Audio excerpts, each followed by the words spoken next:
My name is Julian, 45 years old, a software billionaire with a net worth of $750 million, 0 cents. Living a life most would envy, until the dark secret of my parents' betrayal and my grandfather's hidden fortune tore my world apart, leaving me to fight for the legacy I never knew I had. When I was 7, my parents suddenly brought me to a small, isolated village in Wyoming, dropping me off in front of my grandfather's weathered log cabin. I stood frozen on the porch, clutching the tattered backpack my mother had thrust into my hands that morning. The sharp chill of the countryside cut through every layer of my clothes, carrying the scent of sagebrush and damp earth from the nearby plains. My parents knocked on the door a few times, then turned and left as swiftly as if they were just passing through. Their pickup truck crunched down the gravel path, never once looking back. Their final words were curt. "We need time to sort out our affairs." I believed them, but a small voice inside me whispered, "They're not coming back, are they?" A moment later, the creaky door swung open. My grandfather Vincent stood there, tall and commanding, his calloused yet warm hands pulling me into a firm embrace. "Come inside, kid," he said, his voice gruff, yet oddly comforting. "Don't worry, Julian, you're home now," he added, his eyes softening as he saw my trembling hands. I quietly dragged my backpack across the threshold, my heart heavy. The small cabin was steeped in the smell of age, laced with the sharp aroma of coffee and the faint scent of smoldering logs from the fireplace. He showed me to a tiny loft room where a heavy quilt covered an old bed and a window opened to a vast, barren plain. That night, I lay awake staring at the ceiling, trying to conjure my parents' faces in the darkness. They'll come back, won't they? But all that answered me was the whistling wind slipping through the window's cracks, cold and unfamiliar. In the days that followed, I lived like a ghost. I spoke little, smiled even less, and answered my grandfather with short, clipped words, but he never pushed me. Every morning, he rose early, the clink of the coffee pot echoing in the kitchen before he hurried out to the barn. One morning, as I stared at my untouched biscuits, he sat across from me, his voice gentle but firm. "Julian, I know you're hurting, but you're not alone anymore. You hear me?" I nodded, but my throat was too tight to speak, his kindness only deepening my fear of being a burden. Meanwhile, I sat silently at the worn kitchen table, nibbling on the slightly overdone biscuits he'd made, my heart empty. I missed home, the hum of city streets, and even the tense arguments between my parents. At least back then, I had them. Here, it was just me, my grandfather, and the oppressive silence of the countryside. One afternoon, I saw him in the backyard tinkering with an old irrigation pump. Sweat glistened on his brow, his hands smeared with grease. Yet his eyes brightened when he noticed me. "Come here, Julian. Try holding this wrench." I hesitated before stepping closer, my small hands shaking as they grasped the heavy tool. He patiently showed me how to tighten the bolt, his steady, deep voice reassuring, "You can do it. Just give it a try." I fumbled through it, awkward and slow, but eventually the bolt twisted into place. He let out a booming laugh, the sound carrying across the yard. "Well done! You've got a knack for this." For the first time in what felt like forever, my heart felt a little lighter, but when night fell, the fear crept back.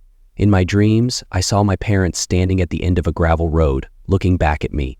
I screamed, running toward them, but in a fleeting moment they vanished like thin mist. I jolted awake, sweat soaking through my shirt. In the darkness, I wondered, who am I really? A child abandoned, a burden to my grandfather. I wanted to ask him, to know if he truly wanted me here, but I couldn't. I was afraid of the answer, afraid that even he was merely tolerating my presence. Time passed, and I gradually grew accustomed to the rhythm of life on the ranch. My grandfather never mentioned my parents, but he always found ways to pull me out of my dark thoughts. Each day he gave me small tasks, feeding the sheep, collecting firewood, or helping him mend the fence. "Work makes you stronger, Julian," he said, his eyes stern yet warm. "And it keeps the ghosts away," he added one day, his voice low, as if he knew the shadows that haunted me. I didn't fully understand, but I did it because I wanted him to be proud of me.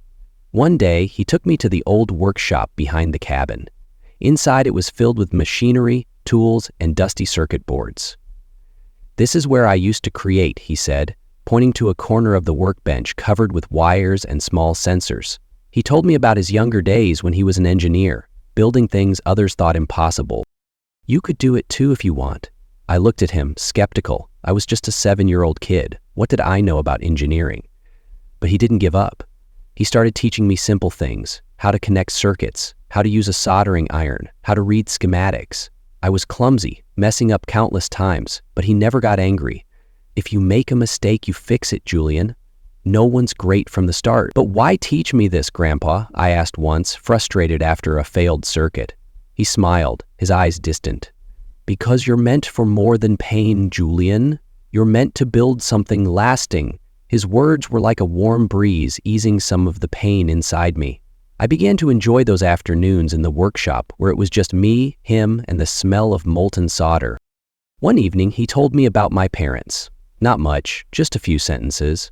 "They have their own paths, Julian, but you're not them. You're you." I wanted to ask why they abandoned me, but I didn't dare. I was afraid the truth would shatter me. Instead, I nodded, clutching the pliers he handed me, helping him complete a small sensor. When it blinked to life, I smiled for the first time in months. He patted my shoulder, saying, "You can do it." When I was 10, he enrolled me in a robotics club at the local community center. I was the youngest, dwarfed by older students. I was terrified of making a fool of myself, but he said, "Just try, Julian. You're not less than anyone else." "What if I mess up?" I whispered, my voice shaky. He knelt to my level, his eyes fierce. "Then you'll learn, and you'll be better for it. Don't let fear stop you, Julian." I brought home a pile of components and spent hours in the workshop assembling and programming. He sat nearby, never interfering, only nodding when I asked for his opinion. "You're doing great," he said, and I felt myself grow a little taller. At 12, I entered a regional science competition.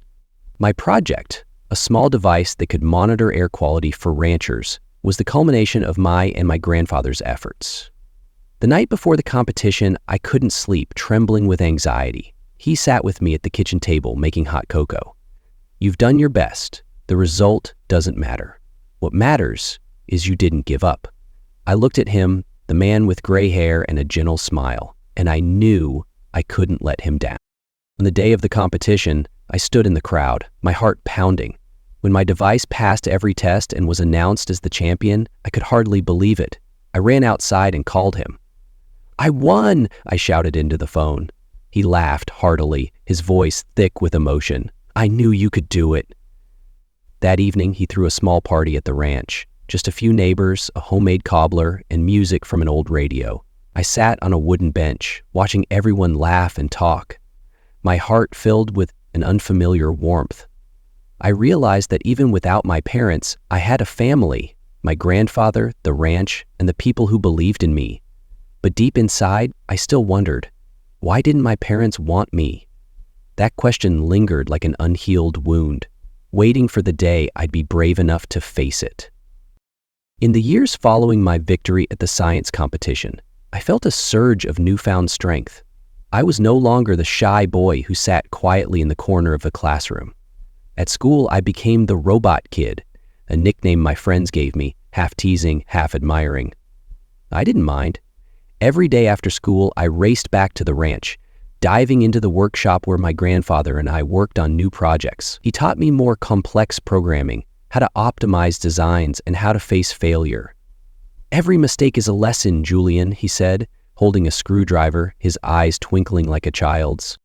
"And every lesson makes you unstoppable," he added, grinning as I fixed a burned-out circuit. I nodded, though sometimes I wanted to smash everything when a circuit failed. At 14, I began to realize my grandfather wasn't just an ordinary rancher. The late-night phone calls he took, the brief trips to the city he called errands, and the way he deflected when I asked for details, all of it piqued my curiosity. Once, I glimpsed a letter on his desk from a software firm in Cheyenne. I asked him about it, but he just smiled. "Just some old contacts. Don't worry." "Are you some kind of secret genius, Grandpa?" I teased, half serious. He chuckled, but his eyes were guarded. "Just a man who likes to tinker, Julian. That's all you need to know for now. I didn't press further, but I knew he was hiding something. Those days were a mix of joy and unease. I loved life on the ranch. The mornings tending sheep with him across the plains, the smell of wood smoke from the fireplace. But the question of my parents remained a thorn in my heart. I tried not to think about them, but every time I saw a family in town, parents picking up their kids from school, laughing together, my chest felt hollow. I wondered where they were, what they were doing, and why they'd never called or written. My grandfather seemed to sense that pain. He never forced me to talk, but he always kept me busy, as if he knew work was the best medicine. At 15, I took on a bigger project, building a sensor network to assist with flood detection. It was his idea. "Make something that helps, Julian," he said one afternoon as we sat on the porch, watching a golden sunset. "Your talent is meant to change lives." I spent nearly a year on the project, skipping outings with friends. He supported me every step of the way, from sourcing materials to connecting with an engineer in Cheyenne for advice. When the sensor network was complete, it wasn't just a system. It was proof of what we'd built together. That project took me to a national science fair in Salt Lake City. For the first time, I left Wyoming, standing among hundreds of competitors from across the country, feeling smaller than ever. But as I presented, watching the sensors function smoothly, I saw my grandfather's proud gaze from the stands. I won third place, not first like before, but he still hugged me tightly, whispering, "You made me so proud." On the drive home, I fell asleep in the car, my head resting on his shoulder, feeling safer than ever. Then came my 16th birthday. It was a bleak, snowy day, white and frigid. I woke up early, hearing him clattering in the kitchen. The smell of freshly baked scones filled the air, mingling with the sound of an old folk song on the radio. I smiled, knowing he was planning a surprise, as he did every year, but that day felt different. He called me downstairs, his voice more serious than usual. "Julian, sit with me." I sat across from him at the kitchen table, a plate of scones and a small wooden box before me. He slid the box toward me, his eyes deep and piercing. "Open it." I hesitated, my heart racing for no clear reason. Inside was a simple yet finely crafted bronze ring, the inner band engraved with the word legacy. I looked at him, confused. "What is it?" He took a deep breath, as if preparing to say something monumental. "This ring was mine, and now it's yours. It's not just a gift, it's a reminder. Live with purpose and leave a legacy to be proud of." His voice was low but powerful, sending a shiver through me. "But why now, Grandpa?" I asked, my voice trembling. "Because the world's going to test you, Julian," he said, his eyes fierce, "and this ring will remind you who you are when it does." I slipped the ring onto my finger, feeling its weight not just on my hand, but in my heart. I wanted to ask more, but he changed the subject, urging me to eat the scones before they cooled. Breakfast passed with laughter and familiar stories, but I couldn't stop looking at the ring. It felt like it held a secret, a promise I didn't yet understand. That evening, as we sat by the fireplace, I mustered all my courage. "Grandpa," I said, my voice trembling, "why did my parents abandon me? Why did they leave me with you?" The question, buried in my heart for 10 years, burst out like a dam breaking. I feared he'd dodge it, but he looked straight at me, his eyes sad yet resolute. "Julian," he began, "your parents, they weren't bad people, but they were consumed by ambition." He spoke slowly, as if tearing open old wounds. "When he was young, my parents tried to seize his assets by falsifying contracts while he was away on a project. They thought he wouldn't notice, but he did. He confronted them, declaring he'd donate his entire fortune to charity, not a penny to his children. Furious and defeated, my parents left, and they left me behind, thinking only of themselves. I sat there, stunned. I thought I'd cry, but I didn't. Instead, I felt a smoldering anger mixed with pain. "Why didn't you tell me sooner?" I asked, my voice choked. "Because I wanted you to grow up with hope, not resentment," he replied. "But now you're old enough to know the truth, and you're old enough to decide." He placed a hand on my shoulder, his voice firm. "My wealth, all of it, is yours now, not because I want it, but because you've earned it." "Wealth?" I stammered, my mind reeling. "Grandpa, you're just a rancher." He shook his head, a wry smile on his lips. "I'm more than that, Julian. And soon you'll see what I've been protecting you from." I stared at him, incredulous. Wealth? I'd never thought about money. To me, he was just a rancher in a denim shirt driving an old pickup truck and brewing coffee every morning. But he shook his head when I tried to ask more. "Don't worry about it now. Just live well, Julian. That's what I want." That night, I lay in bed, staring at the ring glinting under the lamplight. It wasn't just a gift. It was a declaration that I belonged here, with him, with the ranch, with myself. But deep inside, I sensed a storm brewing. The truth about my parents, the wealth, the ring, all were pieces of a puzzle I wasn't yet ready to assemble.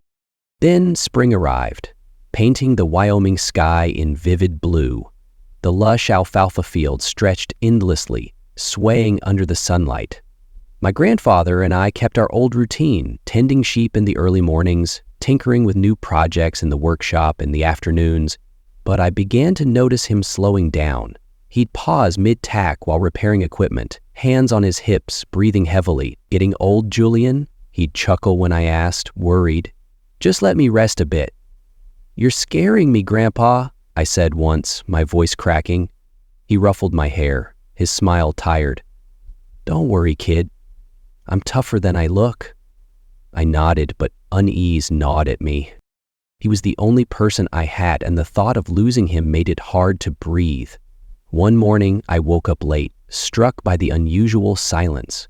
No clinking from him in the kitchen. I rushed downstairs, calling out, "Grandpa!" Silence. My heart pounded as I opened his bedroom door. He lay on the bed, eyes closed, face pale. I rushed to him, shaking him, my voice breaking. "Grandpa, Grandpa, wake up!" But he didn't stir. I touched his hand. It was cold.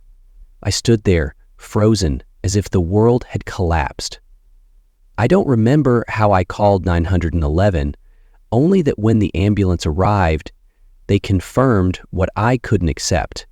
My grandfather had passed away from a heart attack in the night. The hours that followed blurred like a nightmare. I sat in the living room clutching the bronze ring he'd given me, listening to people come and go. Neighbors visited, each with a story about him, how he repaired their equipment for free or lent them money in tough times. I listened but couldn't speak. My mind was empty, repeating one question. "Why, Grandpa? Why did you leave me?" The funeral was held at the town's small chapel where he'd taken me every Sunday. The pews were packed. Ranchers, engineers, even a few suited strangers from the city I'd never met. I stood by the casket, looking at his face, serene as if asleep. I wanted to scream, to pull him up, but I just stood there, gripping the ring, feeling it was the only thing keeping me from breaking apart. As the pastor read the prayers, I recalled our evenings by the fireplace, when he'd talk about innovation, patience, and living with purpose. "You are my legacy," he'd said. Now he was gone, and I didn't know how to go on. All I knew was that, no matter how much it hurt, I had to be strong for him. That day at the funeral, as I stood in the churchyard thanking mourners, a sleek black car pulled up. The door opened, and I saw them, my parents, Celeste and Desmond. They stepped out, dressed impeccably, but their eyes chilled me. Celeste approached, hugging me, whispering, "Julian, I'm so sorry. I've missed you." Desmond stood behind, nodding, his face stern. I stood rigid, not returning the embrace. It felt like an invisible wall stood between us. I wanted to believe them, to think they'd returned out of regret, but when they pulled me to a secluded corner, Celeste's tone shifted, syrupy and artificial. "Julian, you're grown now. We should be together as a family. Your parents will take care of you and everything he left behind." "Everything he left behind?" I snapped, my voice shaking with anger. "You mean his money, don't you?" Celeste's smile faltered, but she pressed on. "Don't be like that, Julian. We're your parents." The phrase, "everything he left behind," sent a shiver through me. I looked at Desmond. He avoided my gaze, but I saw the tension in his face. "What do you mean?" I asked, my voice cold. Celeste smiled, placing a hand on my shoulder. "You know, Your grandfather was wealthy. The ranch, the company shares, everything. We need to talk to arrange things." My heart pounded as I pushed her hand away. He hadn't been gone a day and they were already here, like vultures circling prey. "I don't have anything to talk about or arrange with you," I said, turning away. But she grabbed my arm, pulling me back, her voice sharpening. "Don't be foolish, Julian. You need your parents. You can't manage that money alone." I yanked my arm free, staring them down. 10 years. You disappeared for 10 years. Not an email, not a call. Now what do you want? Grandpa's money? Desmond finally spoke, his voice low but menacing. "Watch your tone, Julian. We're still your parents." I let out a dry laugh, feeling a fire ignite in my chest. "Parents, you abandoned me when I was 7. Don't act like nothing happened, and don't think I'm just some clueless kid." I walked away without looking back, but my heart was in turmoil. They stayed in town, renting a room at a nearby inn. In the days that followed, they called, texted, even showed up at the ranch. Each time I saw them, I remembered his words. They were consumed by ambition. I knew they hadn't come back for me.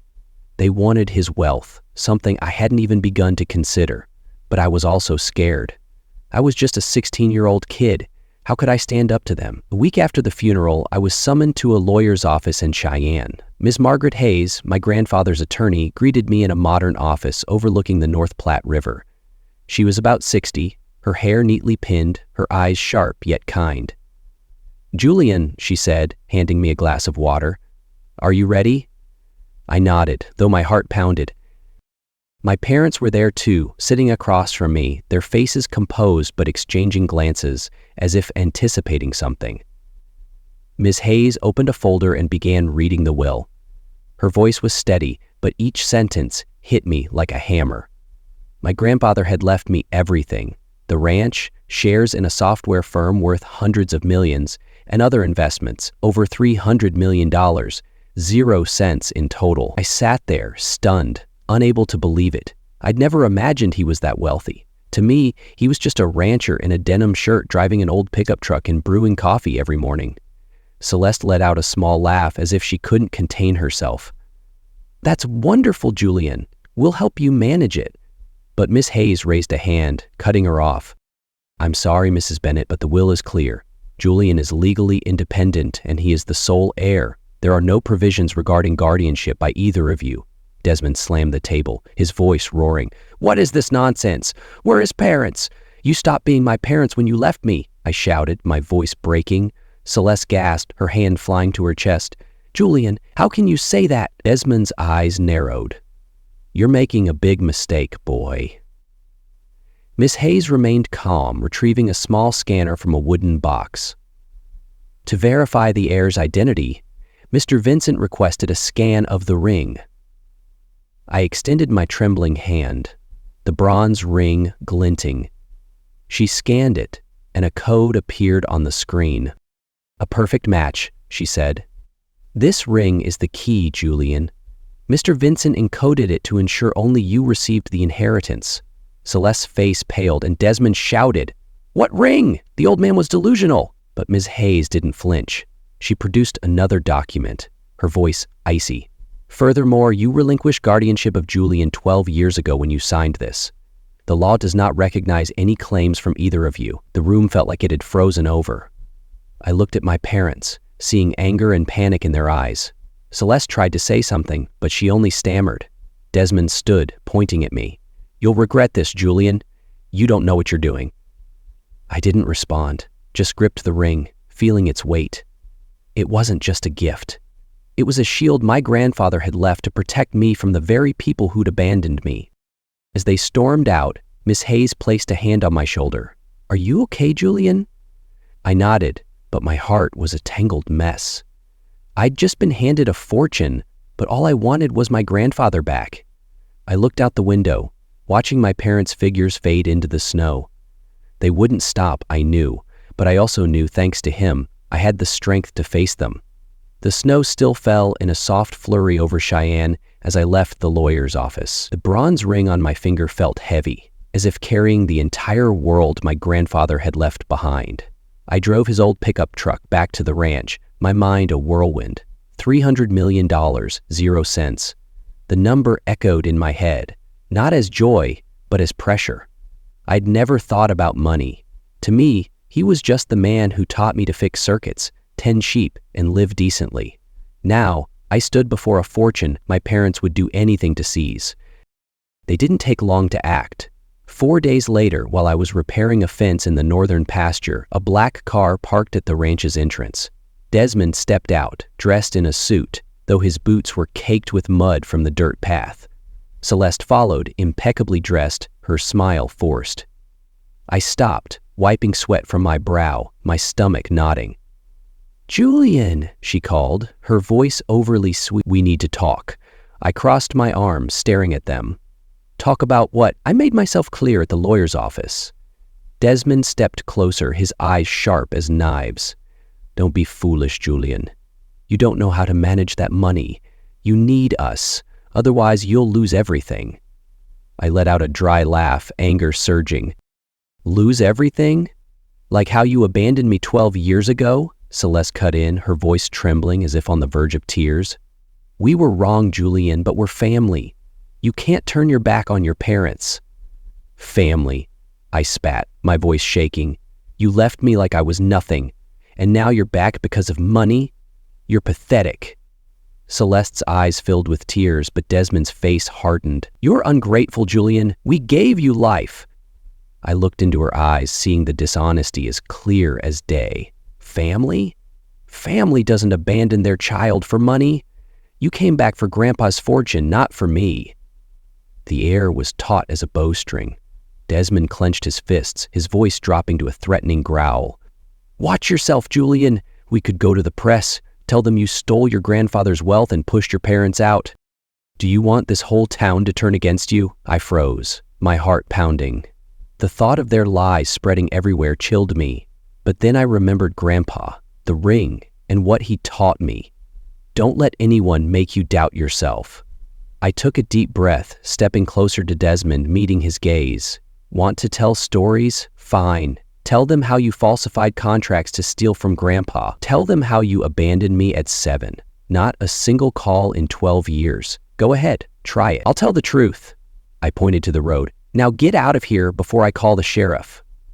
Celeste paled, and Desmond stepped back, as if stunned that I'd stand up to him. They got in the car, but before closing the door, Desmond turned, his voice icy. "This isn't over, Julian." Their car sped off, leaving me standing in the pasture, my heart still racing.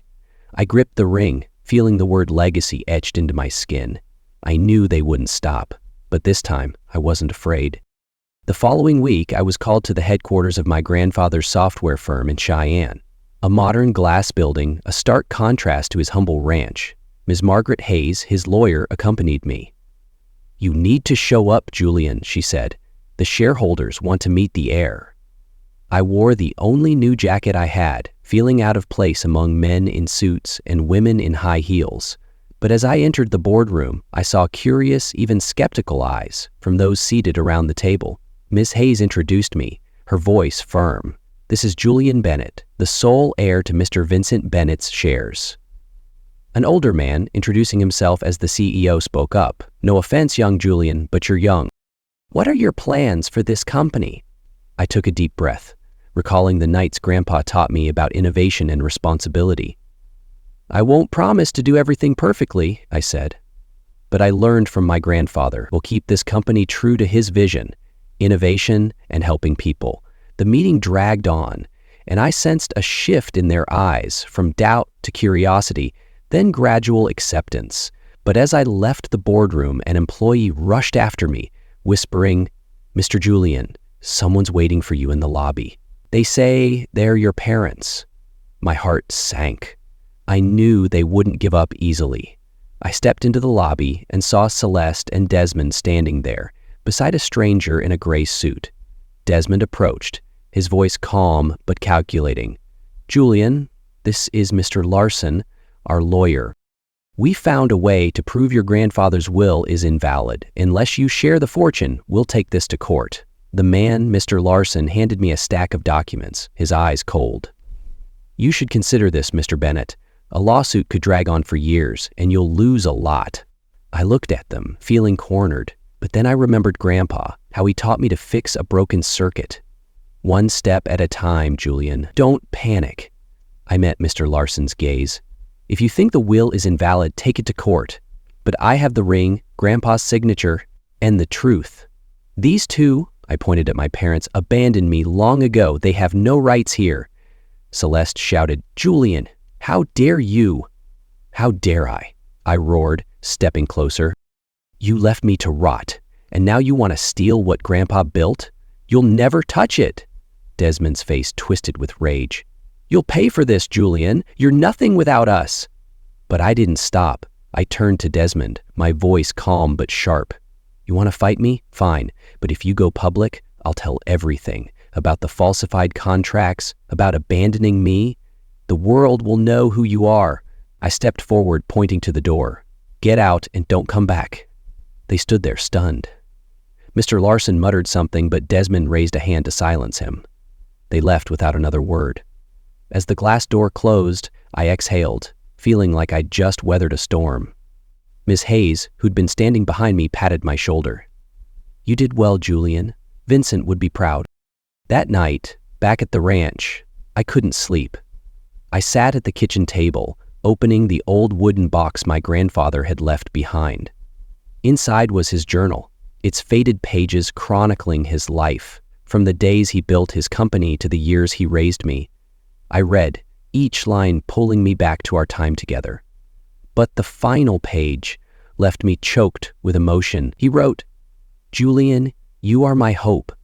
If you're reading this, use what I've left you to help others. Build Vincent's dream, a foundation for orphan children like you, so they can learn technology, science, and find light in the darkness. I clutched the journal, my vision blurring with tears. I'll do it, Grandpa, I whispered. I'll make you proud. I sat there, tears falling silently. He hadn't just left me money, he'd left me a mission. The next morning, I called Miss Hayes, telling her about my idea to establish Vincent's dream. She smiled over the phone. I was waiting for you to say this. Vincent was certain you'd do this for him. I got to work immediately. I reached out to advisors, met with people who'd worked with my grandfather, and planned the foundation. I wanted it to be more than scholarships, a place where orphan children felt loved and believed in, just as he'd made me feel. I hired a small team, using part of the fortune to build the foundation's office right on the ranch. Every day I worked late, reviewing applications from children in need, feeling as if he were still beside me, guiding me. Not everyone supported me. Some company shareholders doubted me, saying I was too young to run both the foundation and the company. They urged me to sell my shares to let adults take over. I refused. I remembered his words, "You are you, Julian. Don't let anyone tell you you're not enough." I met with them, presenting the foundation's plans and pledging to keep the company true to his vision. Slowly, they came around, though not all of them. One afternoon, I stood in the pasture behind the ranch, watching the first children supported by the foundation play. They laughed, holding simple robot models I'd taught them to build. I gripped the ring, feeling the word legacy as a reminder. I wasn't just carrying on his legacy, I was building my own. And today, I sit here to tell you my story. A billionaire with scars on his heart, but a heart that still burns warm and alive. Vincent's dream has been running for over 25 years. From an idea in his journal, it's become a beacon lighting the way for thousands of orphan children. We've built academies, awarded grants, and opened technology classes where kids can dream big. I still remember the face of the first girl to receive a grant, her eyes shining as she programmed her first robot. Now she's the lead engineer at our company, one of many young talents born from Vincent's dream. They haven't just overcome adversity, they're changing the world, one circuit, one innovation at a time. My grandfather's software firm, now under my leadership, keeps his promise, innovation for the greater good. Young engineers, many once orphans like me, sit in boardrooms pitching ideas that leave me in awe. Every time I look at them, I see traces of him, his kind smile, his trusting eyes. I still drive his old pickup truck, still live simply at the ranch, though I could buy anything, but to me, wealth isn't money. It's the children finding their light, the legacy he and I built together. I run my fingers over the bronze ring, the word legacy still sharp after all these years. It reminds me that no matter how painful the past, I chose to rise, to love, to carry on. And in the not-so-distant future, I'll pass this ring to my son when he's ready. As I look out over the ranch, I know Celeste and Desmond are still out there, scheming, but they'll never break me. Vincent gave me more than wealth. He gave me the strength to fight for what's mine. Thank you for listening, and may you live a life full of purpose.